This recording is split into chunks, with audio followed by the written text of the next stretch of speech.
My topic is Linux, and Linux was first conceived by Torvald. Its first version is March 14, 1996. It's version 1, and it was only supported by a single processor i386 based computer systems.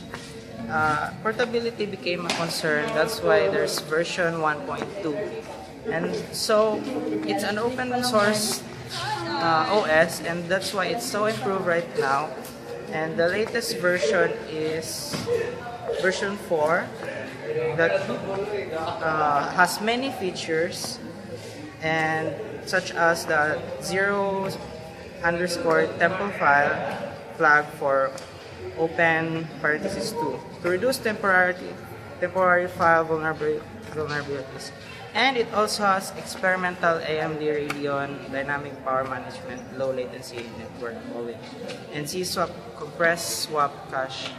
And so the Linux today is popular because of it's an open source and it is therefore free.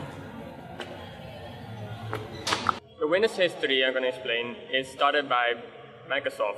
Microsoft was founded by Bill Gates, and he started with Windows 1 in November 20, 1985, when their competitor Mac made the first GUI interface.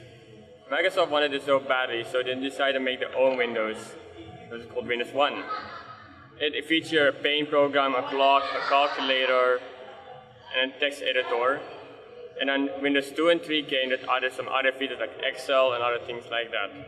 Then Windows in 1995, they started with Windows 95 that has plug and play and many touchscreen compatibilities.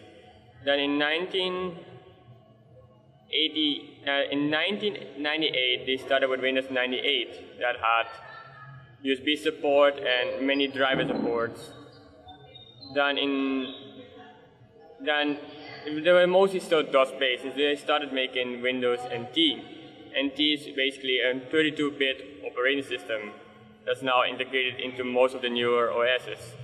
And from that NT, we got Windows 2000 and Windows XP. Windows 2000 was made in year 2000. It was basically Windows XP basically it feels like a bit like the predecessor of Windows XP.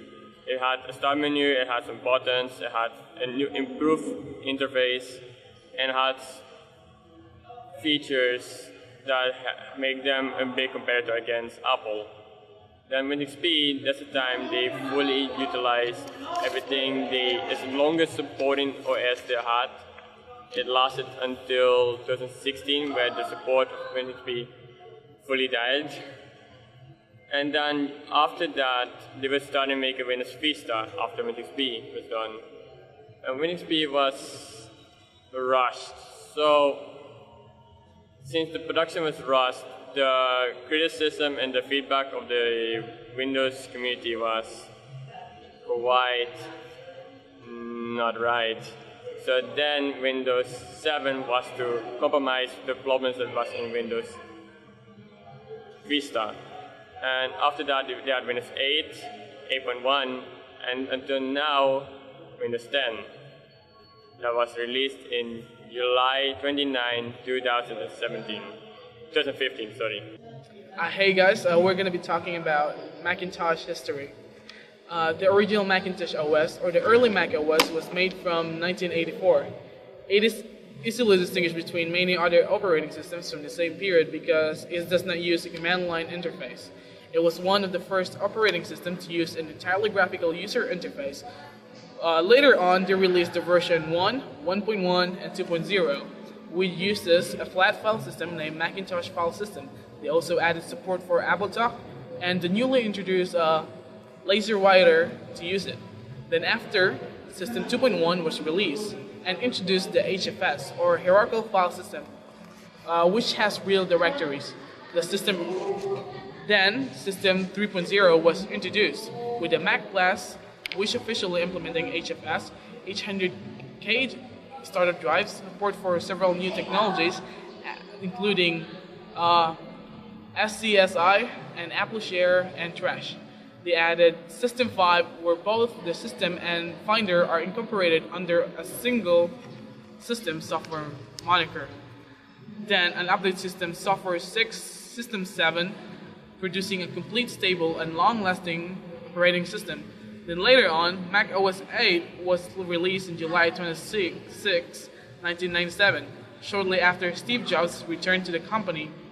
First, it was initially planned to be Mac OS 7.7. It was renumbered to 8 to exploit legal loophole. Then the last year major version was released called the Mac OS 9. It is just generally a steady evolution for Mac OS 8. So I guess. So, in summary, operating systems have come a long way since their conception in 1969 till the present year. In those 48 years, a lot of advances and breakthroughs occurred, eventually bringing operating systems into the limelight. It has embedded itself into our daily lives and now serves an integral part in computing and the digital world.